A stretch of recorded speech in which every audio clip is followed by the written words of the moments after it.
The verdict with World Pools.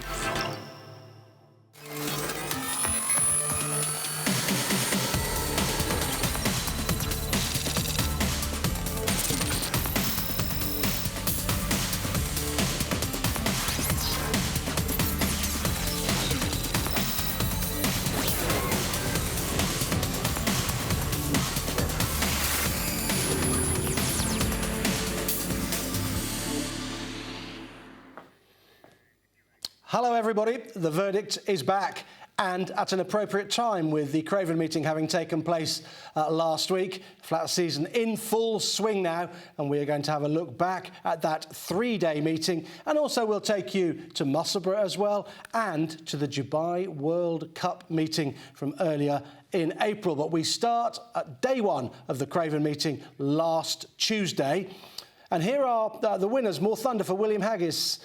Coming down in trip from a mile to sprinting. Almeric winning the 2:25 contest. Persica for Richard Hannon. Zanzoun the Nell Gwyn. Harry's Girl, Victoria Queen and Treasure Fleet the other winners. And those times pretty slow overall. So let's try and explain those times by having a look at the RaceiQ time index graph. Now let me just explain that these winning times are graded between 0 and 10.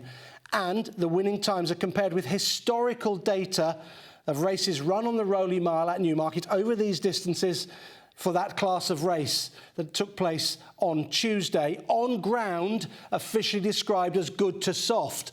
Now, these times are not very good. Very low scores, 4.3, 4.6, and getting worse as they went through the meeting to give us an average of 2.8. They were not running into a headwind.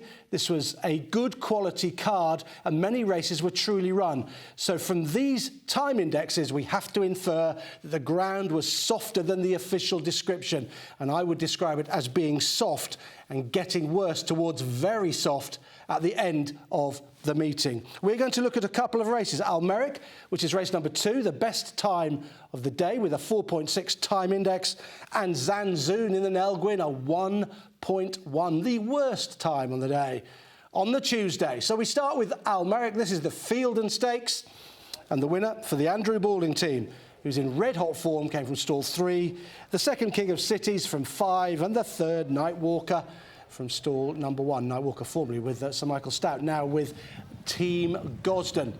Now, the first thing to say is how quickly Almeric was out of the stalls. Not too bad, 2.84 seconds to get up to 20 miles an hour.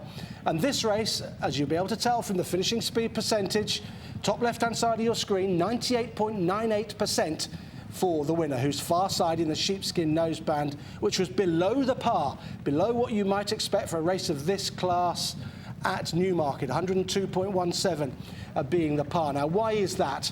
Well, the reason is that this was very strongly run at this race, and Almeric has produced a time that is one of the best times we have seen so far this season, courtesy of the strong gallop and courtesy of his stamina. He and King of Cities get into a real war inside the final couple of furlongs, and they pull 7.5 lengths clear of the third. This was all about staying. It was not really about quickening. It was about being able to maintain his pace all the way to the line. And look at his final 3 furlongs, 38.13 seconds. So that's over 12-second furlongs for each of those final 3 furlongs, but that was way too much for all of his rivals in behind. They come together a little bit as they go into the dip, getting to the 2 pole, and this was courtesy of Almeric hanging a bit to his left and not perhaps handling the undulations very well.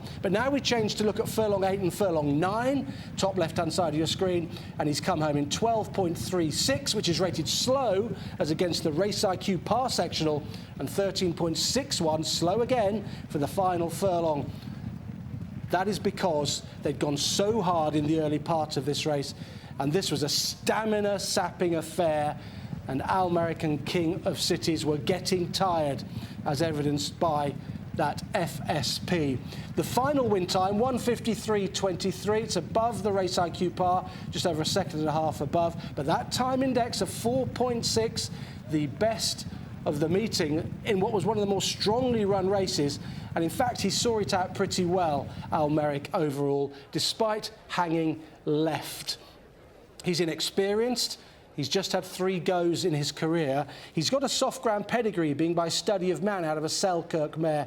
And it might be that he always wants a little bit of digging the ground, and he certainly got it here at Newmarket. He's won possibly for the Prix du Jockey Club. They may have a tilt at Epsom with him as well. I think he's a very strong stayer, loads of stamina in his pedigree. Here's the race summary, and you can see the fastest furlongs for horses in this race were early on, the 2nd and 3rd furlong. Look at that second last column. They were doing all their work early on in the race, and those FSPs all under 100, courtesy of this being strongly run on ground that was definitely soft for the start of the Craven Meeting. But Almeric, he's definitely a horse for you to keep a very close eye on. Well, from that very good time performance from Almeric in the Feilden Stakes to not such a good time performance in the Nell Gwyn. RaceiQ time index of 1.1, the lowest on the card. The race won by Zanzoun from 9, who beat Celestial Orbit from 5, and Remart from stall number 10. This is an interesting contest in terms of the par sectionals. Tells you exactly how the race was run for every single furlong against the par that RaceiQ have devised. 5th fastest out of the stalls to 20 miles an hour. The winner, Zanzoun, 2.61 seconds. Pink cap, white sleeves. Now, this is a race where they went quite fast for the first furlong, 13.31 from a standing start, and then they steadied, and you can see there's a few of them getting pretty keen, and that includes Zanzoun, who pulled her chance away last season when she ran over a mile. She's back to 7 furlongs here, but she was a little bit keen as they steadied the second furlong, only 12.28, the third 12.47, and the fourth 12.48. Those were all rated as slow as against the RaceiQ par. So it was a pretty quick first furlong, and then they all took a pull and crawled for the next 3 furlongs, and then it turned into a sprint. And Zanzoun was really good in the closing stages of this race, able to finish off 103.8% her finishing speed percentage, better than the par SP, which is just over 100, and her final 2 furlongs just about even 12s, coming out at 24.56 compared to Celestial Orbit of 24.64 in second place. She was the only filly in the race to be able to go under 13 seconds in the final furlong. She hit the line pretty well in the end. It was mooted that she quickened twice. The figures don't really say that. Her 5th furlong, 12.12. Then she quickened for an 11.68, and then she was getting tired in the final furlong, 12.88. But that 11.68 thrust her from 5th to 1st, and she was then able to hold on despite lugging to her left a little bit in the closing stages. She's a really nice filly, but she's a keen-going sort. Look at the cross noseband that she wears there. Quite a fierce noseband. She was keen last year as a 2-year-old, and she was a bit keen here when they steadied the pace through that 2nd, 3rd and 4th furlong. So getting a mile would be a little bit of a worry. She'd certainly have to drop ahead and relax a little bit better than she did here. Maybe that she'll go for the French 1,000 guineas. I want to put you back in touch with the RaceiQ par sectionals, and these tell you perfectly just how the race was run. See that first furlong? Let's look at Zanzoun, top line. She ran fast, that colour green representing fast as against par, and then it slowed, all of them slowing down for the next 3 furlongs, slow as against par, well over 12-second furlongs, and then the pace cranked up through the final 3 furlongs, and she was fast through that 6th and 7th furlong as against par. So it was a bit of a quick, slow, quick race. She's not in the 1,000 guineas, and I suspect she will probably head to France now. That's certainly what Team Gosden mooted after the race. But she's a really nice filly. Good run from Celestial Orbit. Remart benefited from racing towards the stand side. I think on day 1 it was slightly better towards the stand side. But overall, a good performance from Zanzoun, but more required if she's going to win a Group 1. So that was the first day of the Craven Meeting on Tuesday, when I think, according to all of the data, we have to say that the ground was soft. Let's have a look at Wednesday. and see what we make of the times and the time indexes as well. Double Rush, quite impressive in the opener. High Stock, another winner for the Inform, Andrew Balding. Sajir took the Abernant. Field of Gold, the high-profile winner of the Craven. Swiss Lightning, Spanish Voice, and £10, the other winners on the card. But look at those times. They were still pretty slow. The ground officially changed going into the second day. For the first race, it was still described as good to soft. And then, because that time index was pretty good, 5.9, it's just OK that time from Double Rush, they decided to change the going to good. But those index tell us that it wasn't good at all. It was good to soft at best, but probably more likely soft. 2.9 the average, and the first day, 2.8 was the average. Those are low indexes for what they described as good ground. I think it was certainly pretty testing still on the second day. We are going to have a look at a couple of races. We're going to start with the Abernant and have a look at Sajir winning what was quite a steadily run sprint. That was the point about this race. And we're going to focus on the second horse home, who ran an absolute blinder in defeat. Sajir from 7, Grand Grave from 3, Lethal Levi from stall 2, who makes the running. OK, we'll send them on their way. Break speed for the winner, 0 to 20 miles an hour, 2.6 seconds. And that horse is nearest the stand side in the maroon colours with a big white face pricking his ears. And you can see here for sprinters, a few of them are getting pretty keen. Grand Grey, this is the important one to keep an eye on, I think. Dropped out last, and he's a bit keen as well. And you can see from the finishing speed percentage for a sprint on ground that had plenty of give in it, that's quite a fast finish. 105.61% from Sajir, who got a perfect run through the race. Sat in the box seat in 3rd spot with the runner-up, positionally at a big disadvantage under Jamie Spencer for Kevin Ryan. A high-profile purchase for the Ryan Yard, cost a lot of money, but he really flashes home in the closing stages to try and run down Sajir, who had 2 or 3 lengths head start, basically, and picked up really well in the closing stages of the race, finishing off in 23.17, which gave him that good finishing speed percentage. But here's Grand Grey, look at this, 10.9. The first sub-11 second furlong of the meeting that Grand Grey was able to fire as he flashed home from the back of the field. And his final 2 furlongs, 22.72, quicker than the winner, much quicker than the winner, but had too much to do at the back of the field. 107.86 Grand Grey finished off in, so he's 7.86% quicker in the last 2 furlongs than he was in the rest of the race. He really has flown home, and to fire a sub-11 second furlong on ground with ease in it takes some doing. That's a very good performance from Grand Grey, but we shouldn't take it away from Sajir. There he is coming back in. He was very well placed the way the race went. He was rated relatively evenly through it, and he was able to finish off quite strongly with that 23.17 final couple of furlongs. But it's hard not to conclude that Grand Grey would not have beaten him if he'd been able to sit a little bit closer to the pace early on. And this really highlights what I'm talking about. See those numbers in brackets? Well, those are the positions the horses held through the race. Sajir sitting in 3rd for most of it, before quickening with an 11.06 to the front in that 5th furlong. But look at Grand Grey, 7th, last, out the back, and then suddenly, whoosh, 10.9 seconds to take him right into contention, and he could only then get into 2nd place. But look at his final furlong, only horse in the race under 12 seconds. Fastest final couple of furlongs from him. Hard not to conclude that he is a really good sprinter, and Kevin Ryan's going to find a decent race for him. And I would put it to you that he might just be a Group 1 sprinter in waiting. Let's have a look at what is the big race of the meeting, the Craven Stakes itself.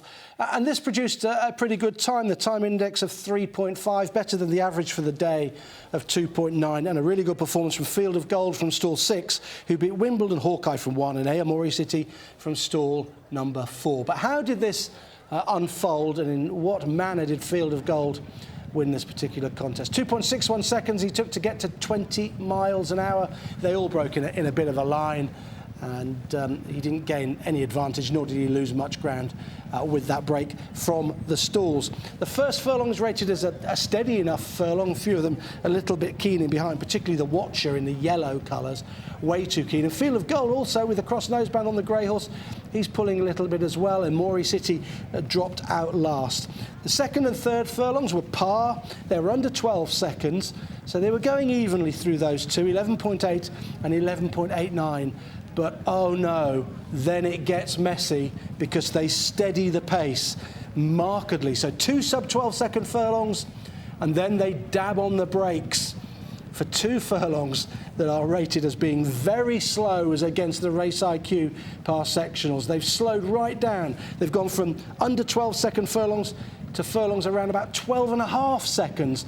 And what's happened is they've all got in together, they've all got shuffled back, and they're all messing around with each other, and Field of Gold's found himself in last spot.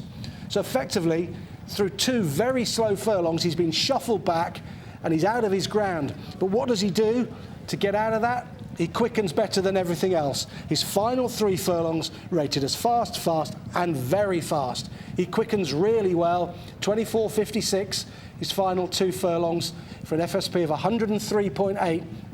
So he's 3.8% quicker in the last few furlongs than he was in the early part of the race, because he was able to quicken to get himself out of trouble. Trouble caused by them really hitting the brakes mid-race. And it got him shuffled back to the back of the pack, and then he had to find a way through. It opened up nicely for Kieran Schumacher, and this horse came home strongly, hit the line really well. His final furlong of 12.2 rated as very fast as against the RaceiQ passer. He's quickened really well through the final 3 furlongs to overcome a fair bit of trouble in running caused by them dabbing on the brakes. I don't think there was necessarily any real eye catchers in behind, although William Buick was alive to the pace slackening mid-race, and he moved Morey City from last up into 3rd or 4th round the outside of the field, because he knew that they were putting the brakes on mid-race, but he wasn't good enough because Field of Gold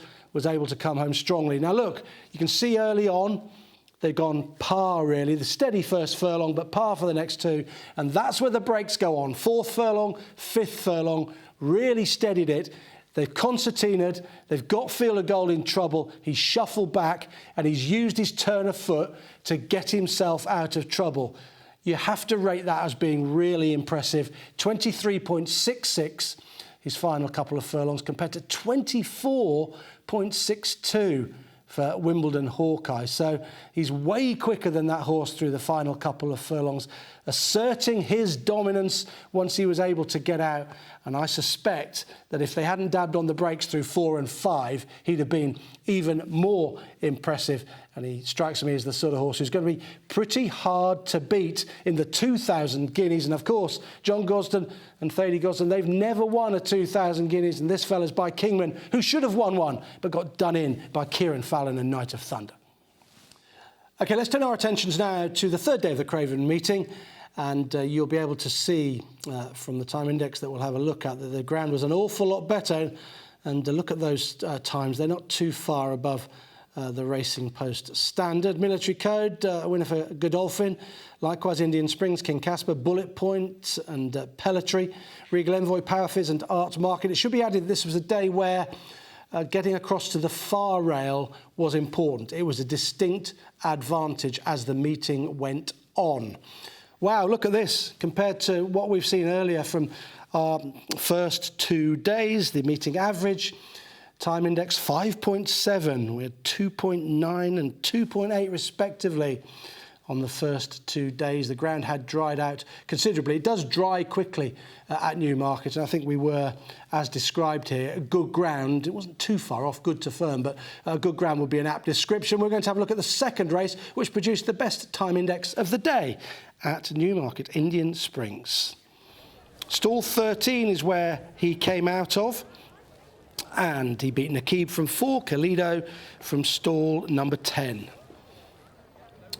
I think this is a really nice performance from this lightly raced horse, and there's going to be more to come. He's got loads of speed. That's why I wanted to highlight him. He'd be all right coming back in trip to 6 furlongs maybe, but He has got plenty of dash about him. He was fourth fastest to 20 miles an hour, 2.62 seconds it took him, and he was held up. I mean, the rolling mile, it's on decent ground. It's often best to be rolling along towards the front, but he was held up out the back, and he was able to get out of that position due to the speed that he showed. How was this race run? Well, it was run quite evenly, really. The second, third and fourth furlongs were basically par. They were rolling on in sub 12 seconds for all of them. They weren't going too mad, they weren't going too quick, they weren't doing 11.1, 11.2, but they were doing 11.59, 11.67, 11.42, there or thereabouts. And now is where Indian Springs quickens up. In 11.32 through the fifth furlong, rated as fast as against RaceiQ par, and a fast final furlong of 12.19. So a finishing speed percentage that's good, 103.14, above the par that you'd expect, which is 100.63. And there's that 11.32 that Indian Springs was able to do. And that took him from 10th to 5th. And then 5th to 2nd, and with a fast final furlong of 12.19, he's gone away at the death to win comfortably. Only horse in the race to be rated as fast through the final furlong. Still looking green as well. You can see the body language, William Buick. He's not really going for everything here. Where all of the other horses seem to be flat out. It's just hands and heels from Buick, and this horse has quickened up really nicely in a race that was quite strongly run. Significantly better than his rivals in the final couple of furlongs, 23.52 compared to a 24.28 for the runner-up. So I think there's an awful lot more to come from this horse trained by Charlie Appleby. It was an evenly run race where a turn of foot to come from the back of the field is what got this horse to the front, and I think he's going to improve and improve the more racing that he gets. Let's just highlight his sectionals, because the positional point is quite interesting. He was 9th through the first furlong, and William Buick just settled him in 10th place, and it's when he was able to quicken up that he was quite impressive. 11.42, 11.32 and 11.33. Sustained speed through those 3 furlongs to take him to the front. And then, let me remind you, the only horse to be rated as running fast through the final furlong. He's got loads of speed, this fella. You've got to like him because he settles. He drops his head, he relaxes and he settles, and he's pretty push button. And William Buick was fairly effusive about him afterwards. A horse to keep a very close eye on going forward. Indian Springs for Charlie Appleby. OK, let's move away from Newmarket. Let's go north to Musselburgh on Saturday. We're going to have a look at the Scottish Sprint in a moment. But first of all of the winners on the day for you. It was a good day's racing. Thunder, Wonder, Persuasion, American Affair. That's the one we'll look at. Kievar, Capsy Star, Alicia Fernanda and Zarzini taking the last 59.67 over 5 furlongs. Look at American Affair. 58.44 quick time from the Jim Goldie trained sprinter. And here is the RaceiQ time index, meeting average 4.9. But look at American Affair, race number 3, 9.2 from him. A really good performance from him, a triple-digit speed figure. Horses featured on the verdict before. We like horses that come back again, and he certainly has with this particular performance. You remember him finishing behind Desperate Hero last year at Hamilton in a very strongly run affair. He came from stall 9, JM Jungle from 8, and Jerbat came from stall number 5. Why was this impressive? Well, 1, it was strongly run and he finished off really strongly. And 2, he got in all sorts of trouble and he was able to extricate himself, kind of Field of Gold style, but he got in even more trouble, really. 7th out of the stalls to 20 miles an hour, 2.59 seconds. He always breaks slowly, partly by design, because he's a strong travelling, hold-up sprinter, and then he needs luck in running. Eventually, he gets it here, but you can see him travelling all over his rivals at this stage. Nowhere to go, locked up, absolutely no running room at all, but nonetheless, a final 2 furlongs of 22.95 seconds is too good. He has to be angled away. He was looking for room between horses, has to angle to his right.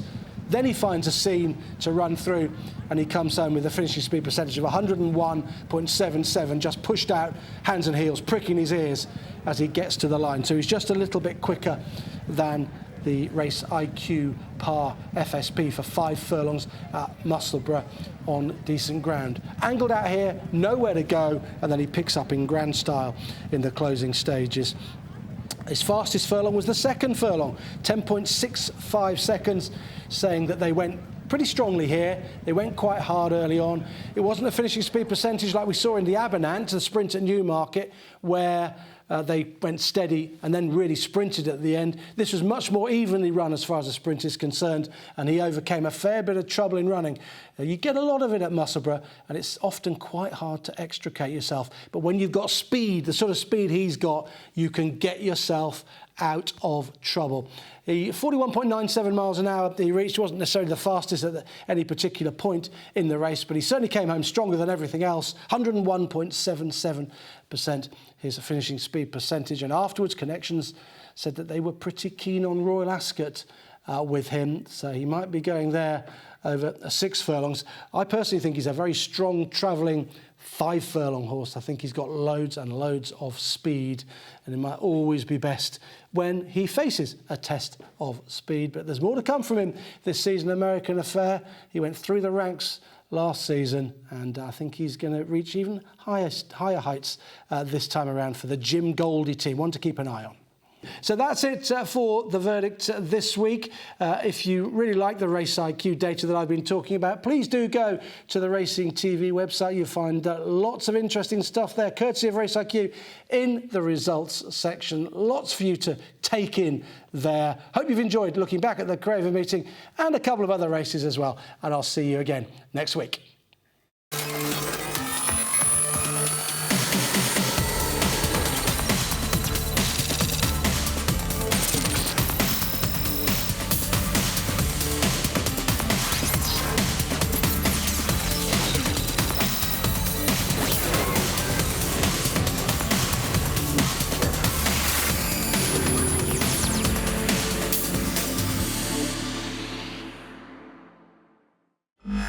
The verdict with World Pool.